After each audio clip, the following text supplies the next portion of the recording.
right, we're back in our divisional preview series here on Four Verts. My name is Harrison Graham. We did the NFC South first. Now we go over to the AFC South as I break down the Texans, Colts, Jags, and Titans here on today's show. Last year, Houston won the division for a second straight season, going 10-7. The Colts finished 8-9, Jags 4-13, Tennessee all the way down there at 3-14.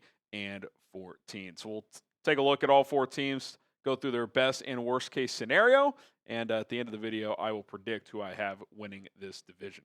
Who do you guys think wins the AFC South? If you think it's the Texans again, type HOU. If you think it's the Colts, type IND. Jags, type JAC. Or if you think it's Tennessee, type TEN. Will the Texans three-peat? We start with H-Town here as the Houston Texans are looking to not only win the division for a third straight year, but I think how do they take that next step? You know, a lot of people thought last year they could enter into that realm with the Chiefs, Bills, and Ravens, and it did not happen. And as the team looks to take the next step, I think that has to start with the quarterback taking the next step, because CJ Stroud did not take the next step last year. In fact, statistically, he clearly regressed. Now, I think there's a lot of reasons for that. Some that he's immune to, some that he's not. But across the board, despite playing in two more games, numbers were down. Completion percentage a little down, yards down, less touchdowns, more picks, passer rating down 13 points.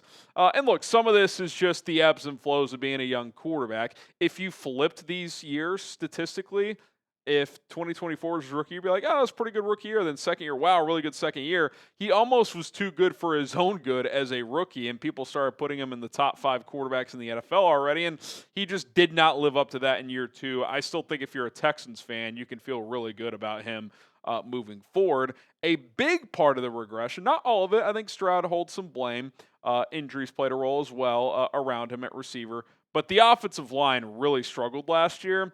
And I look at this group now, and they're mixing and matching at tackle. Some of these spots aren't set in stone, but I wouldn't feel that great about that group if I was a Texans fan. You traded your best offensive lineman to Washington and Laramie Tunsil. Cam Robinson is serviceable at left tackle. I think he'll be fine. Ariante Ursary, I liked him coming out. We'll see if he's the starter at right tackle, but Titus Howard, maybe he's better suited as a guard. We'll see. Laken Tomlinson was not very good last year. Jake Andrews, I don't love their center options. They're going with the new offensive scheme. Under Nick Caley, they're going to go to more power run scheme. Maybe this group fits that better, but do they protect Stroud better than last year? I think CJ is going to have to get the ball out quicker, and hopefully this scheme led by new OC Nick Caley has a lot of designed quick game action, because it was an issue a year ago. Now you look at the defensive side of the ball, they're loaded. I mean, they have one of the best corners in the game in Derek Stingley. Jalen Petrie is a good chess piece on the back end. Multiple good pass rushers in Danielle Hunter and Will Anderson Jr. Their linebackers are solid, led by Azeez Al-Shire. D'Amico Ryans is the head coach. He's one of the best defensive minds in football. I feel great about that group. That should be a top 10 unit, maybe even top 5. It really just comes down to the offensive line protecting CJ and CJ taking a next step. I do think the one big question is the offensive line. Can the new scheme kind of help mediate there's just not great talent up front? I mean, if you're being fair and objective, this is not going to be a great offensive line. Can it be average? Like, if I was Houston, I'd say let's be league average on the offensive line. If we can do that, we're loaded at skill groups. In theory, CJ Stroud should take a step forward, and the defense is going to be really good. But if this team is kind of just middling, like just a low-end playoff team, or somehow misses the playoff, it's probably going to be because the offensive line had major issues throughout this season. So let's go best case, worst case. Best case is it really gels up front, and Houston does this year what many thought they could do last year, and they become one of the elites in the AFC. They join that top trio of Kansas City, Buffalo, and Baltimore, and becomes a true Super Bowl contender. Seems like a steep hill considering the offensive line, but that's best case. Worst case, the O-line's an issue. CJ doesn't take a step forward, and they're kind of fighting to make the playoffs. They don't win the division. They're fighting for a wild card spot. I think they're too talented and they're too well coached to just bottom out. Like, worst case scenario, they'd probably win like 8 games, but I still think that being a true Super Bowl contender, you at least have to have a decent offensive line. I'm not sure they're going to. Are the Colts good? Let's talk about the Indianapolis Colts, because to me, they enter this year as one of the wider variance teams in the league in terms of, I think Shane Steichen's actually a pretty smart coach. Their skill talent's pretty good. Their offensive line is good. They have some intriguing pieces on defense, but this QB situation just leaves a lot to be desired. Daniel Jones, who they gave $14 million to, up to 17. They're maybe trying to find the next Sam Darnold situation there. I don't really see it, because I don't think he's got the physical attributes of a Sam Darnold, a Baker Mayfield, a Geno Smith in terms of resurrecting his career. Can he play better than he did the last couple of years? I'd say yes. But is he going to be a top half of the league quarterback like those other guys have been? I would say no. And then obviously Anthony Richardson. How much rope do you give him? How much more do you invest into this guy who was a top 5 pick a couple of years ago? And I do wonder, Shane Steichen, the head coach, who I would say is at least on the mild seat. I wouldn't call it hot right now, but if this year bottomed out, he could be in trouble and lose his job, especially, new ownership, part of the Irsay family taking over after Jim's passing, all that stuff. I do wonder if he kind of views this Daniel Jones thing like, can I just get like Gardner Minshew out of him? Remember a couple of years ago after Richardson got hurt, they almost made the playoffs with Gardner Minshew. So Shane Steichen might look at this and say, okay, I'm clearly not winning a Super Bowl with Daniel Jones, but if I can win 8 or 9 games, I save my job. Maybe we find a long-term answer next year at quarterback. It'll just be interesting to see who they choose as the starter. Do they go for the home run with Anthony Richardson and hope it just clicks this year? Or do they go with like the clear lower ceiling but maybe higher floor option, probably higher floor option, in Daniel Jones? That'll be a big decision. They do have a lot of skill guys. So, if you lean on Jonathan Taylor running the ball, I think they have 4 good receivers. Pittman, Pearson, Downs are all pretty proven. Adonai Mitchell was highly regarded coming out of the draft last year. We'll see if he can factor in. I like the Tyler Warren draft pick. He should get a lot of targets as well. So, if they just want a guy to get skill guys the ball, just be a distributor, well, then Daniel Jones is probably the option. If they want to go for the home run swing and have at least a tiny chance of being one of these dynamic, explosive offenses, then you go with Anthony Richardson. My guess is they go with Richardson to start, and if it's a disaster, they pivot to Daniel Jones. I do think on defense, they got to find a little more juice in their pass rush, and Laiatu Latu, who they took in the top 20 last year, I think becomes a pretty big X factor for them. Thought he had his moments last year. Can he be someone who takes that second-year jump, kind of like Will Anderson did last year for Houston, have double-digit sacks? If he can, that'll help, because their defense doesn't really have a defining player in terms of that's the guy opposing offenses fear. Latu, I think, has the capability of being that. Is just a dynamic pass rusher. But in the end, and we spent a lot of time on it, and we'll continue to do so throughout this competition, the big question with the Colts is, can they get functional quarterback play? If they're functional or better, they'll have a chance to make the playoffs. If they're not going to, because you can't make the playoffs in today's NFL if you have really bad QB play, which kind of goes to show how crazy it was last year that they won 8 games with horrific QB play. Richardson was awful. Joe Flacco had a couple moments, but he was not what he was in Cleveland the year before, and they still won 8 games. So I think Shane Steichen would take the 20th best QB in the NFL and feel good about his chances making the playoffs this year. So best case scenario, I would say, would be Richardson breaking out because you did spend a top 5 pick on him, so that would be a best case scenario. And if he does break out, have a good chance to win the AFC South there. Worst case, both QBs flop, and it's a full reset. You're resetting at quarterback, you're resetting at head coach, you're resetting at GM this offseason. I think that's on the table. I could see this team winning 5 games, and it's just a disaster, and they're just shuffling quarterbacks, and they just lose a bunch of low-scoring games. And that would result in a potential full organizational reset in 2026. All right, 2 more teams to go as we break down the AFC South. But if you want more NFL content for free, hit that subscribe button right now. We're here every single day. This is our second of 8 divisional previews. Don't miss out on any of them here on 4 Verts. Duval. What is Liam Coen going to bring to the table for Jacksonville? Because they kind of felt like where the Texans were after CJ Stroud's rookie year the year prior in 2022 when Trevor Lawrence led them to the playoffs. He had his best season as a pro. They had that comeback against Justin Herbert and the Chargers, won a playoff game. they kind of felt like they could be the next team to enter the AFC's elite, and then the last 2 years have not gone well. Trevor has battled some injuries, and he's quite frankly just not played that well. And I feel like, whether it's true or not, you should almost view this as a make or break year for Trevor Lawrence. Now, given his contract, given the fact they brought in Liam Coen, they probably will give this a 2-year runway with this pairing. And if T-Law can't figure it out, they'll probably give Coen a crack at another quarterback. But this has not gone well the past couple of years. It was good in 2022. They made the playoffs. 2023, it started decently well, finished really poorly, but a lot of people blamed. I think he had an ankle injury. It's like, okay, let's see how it goes the next year. Then he's even worse last year. He just was not good. The accuracy was poor. Him and Doug Peterson lost that mutual trust, and it was just a train wreck, and he got hurt again.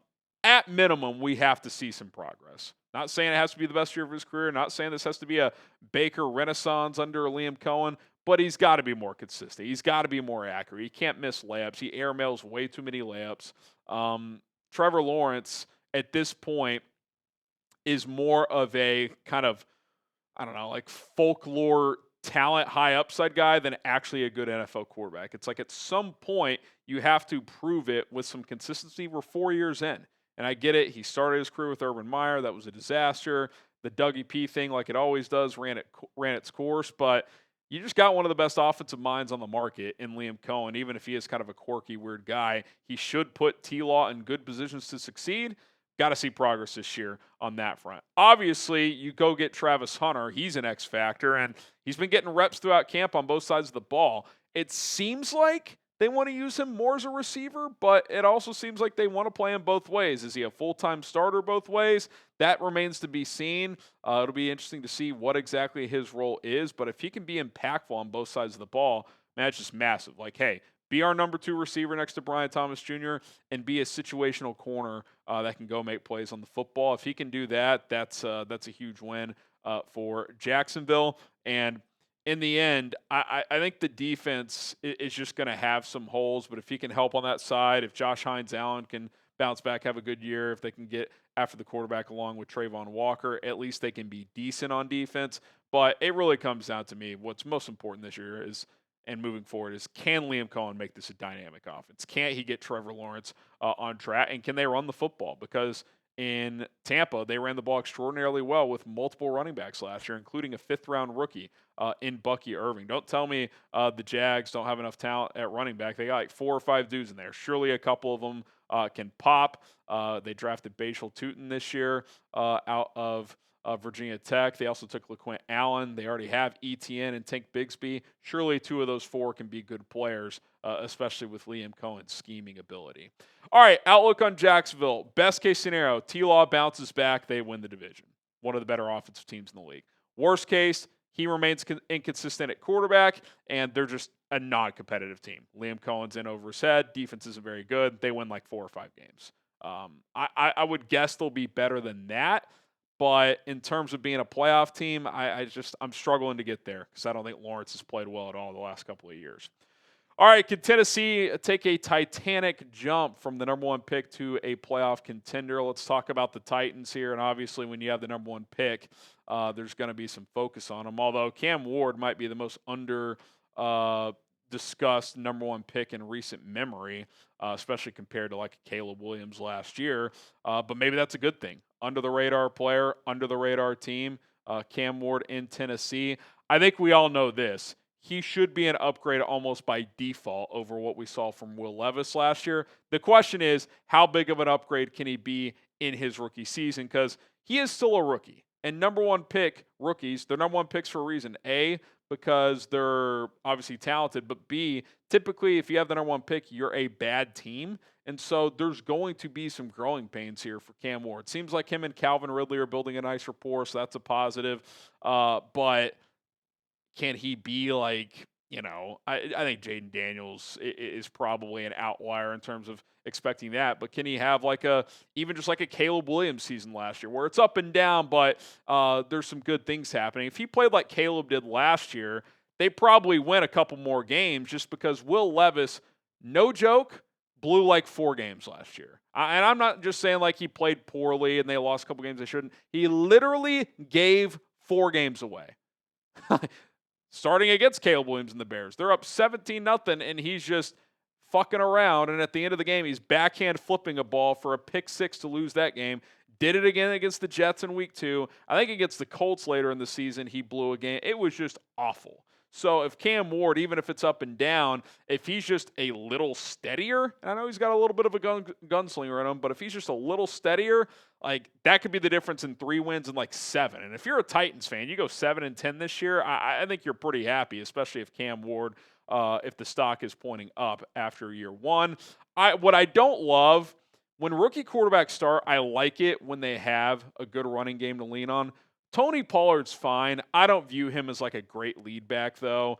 Tyjae Spears, again, good scat back, not a lead back. Not saying it's awful there. It's not like the Cowboys running back room or something like that, but that does leave a little to be desired there. I think they're going to ask Cam Ward to do a lot, and that's just tough for rookie quarterbacks. Sometimes guys can handle it. Jaden last year, CJ a couple of years ago, but I do wish they had a better run game to lean on when it comes to developing Cam Ward. I will say this, Tennessee's defense is pretty good. They were top 10 in a lot of categories last year. It sounds like Jeffrey Simmons is having a great camp. If L'Jarius Sneed can get healthy and bounce back and play better, they've got a dude on the back end as well. I think this defense will at least be league average, if not push for top 10 again. So if they can play well again, and if Cam Ward is just not Will Levis, I could see them winning like 7 games. Now, could they be more? Can they challenge for a wild card spot? Possible. If Cam Ward's one of the better rookie quarterbacks in recent years, certainly a possibility. And that is the big question. Is like, can he carry the load offensively? Because the way they're built, they're not really built to be a run-first team. The offensive line isn't great, and Tony Pollard's more of a home run hitting back. He's not really like a 3-down back you lean on heavily. So it's going to be a challenge. Going to be a challenge for sure. My outlook on Tennessee, I think best case scenario, Cam Ward wins Rookie of the Year, and they're a wild card team. They sneak into the playoffs, kind of like the Broncos with Bo Nix last year. I think that's the best case scenario where, things click enough and they sneak in, win like 9 or 10 games, get the 7th seed. Worst case, it's choppy for Cam Ward, and they finish last in their division. I don't think there's anything that could happen where like they would move off Ward after one season, but I do think that is the worst case where they win like 4 or 5 games. Cam Ward's very up and down. It's very choppy, and he needs more help and more development moving forward. And you could add in there too, maybe they'd pivot off Brian Callahan in that scenario.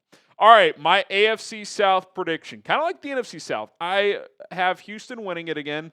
And I think they're the only playoff team. I actually do have the Titans getting second because they lost a bunch of games they could have won last year. I think Cam Ward will be an upgrade.